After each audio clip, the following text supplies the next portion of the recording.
آج ہم ایک ایسی آیت پر بات کرنے والے ہیں جو امید کا ایک گہرا سمندر ہے، ایک ایسا وعدہ جو زندگی کی ہر مشکل میں ایک روشنی کی طرح ہمارے ساتھ ساتھ چلتا ہے۔ زندگی میں کبھی نہ کبھی ایسا وقت ضرور آتا ہے نا؟ جب لگتا ہے کہ بس مشکلات کے یہ جو کالے بادل ہیں یہ کبھی چھٹیں گے ہی نہیں، اور امید کی کوئی کرن دور دور تک نظر نہیں آتی۔ یہ احساس سچ میں بہت تنہا کر دیتا ہے۔ اور یہ کیفیت بالکل ویسی ہی ہے جیسے آسمان پر گھٹا ٹوپ اندھیرا چھا جائے اور ایک ایسی بارش شروع ہو جائے جو تھمنے کا نام ہی نہ لے۔ ایسا لگتا ہے جیسے کسی دلدل میں پھنس گئے ہوں اور باہر نکلنے کا کوئی راستہ ہی نہ ہو۔ لیکن بات یہ کہ اس احساس میں کوئی اکیلا نہیں ہوتا۔ یہ ایک آپ کہہ لیں عالمگیر انسانی تجربہ ہے۔ ہر انسان کبھی نہ کبھی زندگی میں اس موڑ پر آ کھڑا ہوتا ہے جہاں وہ بس بادلوں کے چھٹنے اور سورج کے نکلنے کا انتظار کر رہا ہوتا ہے۔ اور ٹھیک اسی جدوجہد کے بیچ ایک ایسا پیغام ہے جو ہزاروں سال سے لوگوں کو تسلی اور سکون دیتا آ رہا ہے، حکمت کا ایک ایسا خزانہ جو خاص طور پر ایسے ہی لمحوں کے لیے ہے۔ یہ وہ خوبصورت الفاظ ہیں فَإِنَّ مَعَ الْعُسْرِ يُسْرًا، جس کا مطلب ہم سب جانتے ہیں، بے شک مشکل کے ساتھ آسانی ہے۔ لیکن اس آیت کی اصل گہرائی، اس کا پورا مفہوم ایک چھوٹے سے لفظ میں چھپا ہوا ہے، ایک ایسا لفظ جو ہمارے دیکھنے کا سارا انداز بدل سکتا ہے۔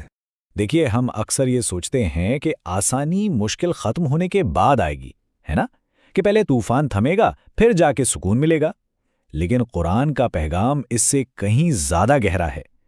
یہ آیت کہتی ہے کہ آسانی مشکل کے بعد نہیں بلکہ مشکل کے ساتھ ہے، وہ دونوں ایک ہی وقت میں ساتھ ساتھ موجود ہیں۔ یہاں جو سب سے اہم نقطہ ہے نا، وہ ہے عربی کا لفظ مع، یعنی ساتھ۔ یہ لفظ ہمیں بتاتا ہے کہ آسانی مستقبل کا کوئی انعام نہیں ہے جو جدوجہد کے بعد ملے گا، نہیں، بلکہ وہ اسی مشکل کے لمحے میں ہمارا ایک ساتھی ہے۔ تو پھر یہ یسر یعنی آسانی ہے کیا؟ اس کا مطلب یہ نہیں ہے کہ مشکل غائب ہو جائے گی، نہیں، بلکہ اس کا مطلب ہے وہ ہمت، وہ صبر، وہ اندرونی سکون اور وہ طاقت جو مشکل کا سامنا کرنے کے لیے اسی کے دوران ہمیں ملتی ہے۔ اس پیغام کی اصل طاقت کو سمجھنے کے لیے یہ جاننا بہت ضروری ہے کہ یہ آیت کب اور کن حالات میں نازل ہوئی تھی۔ یہ کوئی خالی فلسفے کی بات نہیں تھی، بلکہ یہ ایک عملی تسلی تھی جو شدید ترین حالات میں دی گئی تھی۔ یہ اس وقت نازل ہوئی جب ہر طرف سے مخالفت تھی، لوگ مذاق اڑا رہے تھے، معاشرتی بائیکاٹ نے زندگی تنگ کر دی تھی اور ذاتی صدمات نے دل کو بوجھل کر رکھا تھا۔ ان حالات میں یہ پیغام ایک یاد دہانی تھا کہ امید ابھی ختم نہیں ہوئی۔ یہ آیت اصل میں اس بات کا اعلان تھی کہ راحت اور آسانی مستقبل کا کوئی دور کا وعدہ نہیں بلکہ اسی مشکل لمحے کی حقیقت کا ایک حصہ ہے۔ وہ تب بھی موجود تھی اور آج بھی ہر مشکل میں موجود ہے۔ تو پھر سوال یہ ہے کہ اس گہری حکمت کو اپنی زندگی میں کیسے اپنایا جائے؟ اس کے لیے ہمیں اپنا دیکھنے کا زاویہ بدلنا ہوگا، یعنی صرف مشکل کو برداشت نہیں کرنا بلکہ اس کے اندر چھپی ہوئی آسانی کو دریافت کرنا ہوگا۔ اس کا طریقہ بہت سیدھا ہے۔ سب سے پہلے مشکل کو تسلیم کریں، اس سے بھاگے نہیں۔ پھر اس کے اندر آسانی ڈھونڈیں۔ وہ آسانی صبر کی شکل میں ہو سکتی ہے، کچھ سیکھنے کا کوئی نیا موقع ہو سکتا ہے، یا کسی اپنے کی مدد کا احساس۔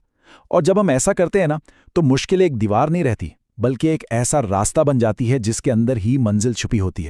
یہ بالکل ویسے ہی ہے جیسے بادل آسمان کا خاتمہ نہیں ہوتے، وہ تو بس ایک مہمان کی طرح ہیں جو رحمت کی بارش کا تحفہ لانے آتے ہیں تاکہ جب وہ چلے جائیں تو سورج اور بھی زیادہ چمک کے ساتھ نکل سکے۔ تو آخر میں بس یہ ایک سوچ ہے، کیا ہو اگر ہماری مشکلات ہمارے راستے کی رکاوٹیں ہیں ہی نہیں بلکہ وہ خود ہی وہ راستہ ہے جس پر چل کر ہم اپنی منزل یعنی آسانی تک پہنچتے ہیں۔